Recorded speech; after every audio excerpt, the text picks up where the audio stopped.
और ये जो वक्फ बाय यूजर है तो भैया खतरनाक था, खतरनाक था। किसी दूसरे की जमीन है, कुछ लोग जाएं लंबे समय तक उपयोग करने लगे, कहे भैया हो गया वक्फ बाय यूजर हो गया। खाली पड़ी जमीन हो, ग्राउंड हो, सरकारी जमीन हो, वहां जाकर कुछ लोग नमाज पढ़ने लगे, हो गया। वहीं भी जाकर कोई एक दरगाह बना ले, हो गया। ये तो नहीं हो सकता। और केंद्र सरकार ने बहुत कड़ाई से कहा कि ऐसे जो सरकारी संपत्तियों पर दावा करने की प्रवृत्ति है ये तो बंद होनी चाहिए, खत्म होनी चाहिए। क्यों? इसको कैसे किया जा सकता है? इसको माना नहीं जा सकता। सरकार के पास वक्फ घोषित संपत्तियों को दोबारा हासिल करने का अधिकार है। दरअसल यहीं जाके समझिए, सिब्बल साहब कह रहे हैं ना एक बार जो घोषित हो गई वक्फ को तो फिर तो वापस होनी चाहिए। इसके पीछे क्या है कि दरअसल वही चाहते हैं जो सरकारी संपत्ति पर कब्जा किया गया है वक्फ के नाम पर, वो वापस ना, ये तो नहीं होने दिया जाएगा। जो विरोध कहा जा रहा है तो केंद्र सरकार की तरफ से बहुत साफ साफ कहा गया कि सब एकदम झूठ बोला जा रहा है कि दस्तावेज देना होगा, वक्फ संपत्तियां छीनी जाएंगी, ऐसा कुछ तो होने नहीं जा रहा है।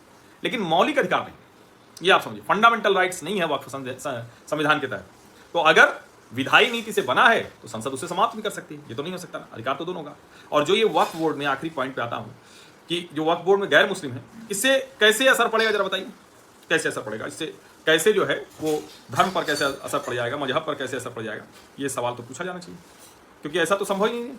और सोचिए जरा, पुजारी तक भारत में सरकार नियुक्त करती है, मंदिर के पुजारी तक, बताइए, मंदिर के पुजारी तक सरकार नियुक्त करती है। और ये लोग कहें कि ना ना धर्म में हस्तक्षेप हो गया क्योंकि बोर्ड में, वक्फ बोर्ड में डाल दिया। साफ है भाई, ये सिर्फ प्रशासनिक कार्यों के लिए है, ये किसी और वजह से नहीं। तो ये जो स्वतंत्रता के पश्चात ढेर सारे मसले जिस पर बात होनी चाहिए थी, न्यायालय तक नहीं गए, उस पर डिबेट तक नहीं हुई, एक अधिकार दे दिया गया। मुसलमानों के नाम पर कहा गया कि ना ना इसको तो छूना नहीं है, बड़ा गड़बड़ हो जाएगा, मार काट हो जाएगी, दंगा हो जाएगा, लड़ाई हो जाएगी एक दूसरे के। क्यों भाई? हिंदुओं के मसले पे तो ऐसा नहीं कहते हैं। इसलिए बड़ा जरूरी है कि इस पर ठीक से चर्चा हो। और अच्छा है कि न्यायालय में ये बहस हो रही है। हम तो उम्मीद करते हैं कि ये जो कुछ हो रहा है इससे स्पष्टता आ जाएगी और फिर एक बार न्यायालय का निर्णय आने के बाद कोई इस पर कोई भी ऐसी उटपटांग बात नहीं करेगा।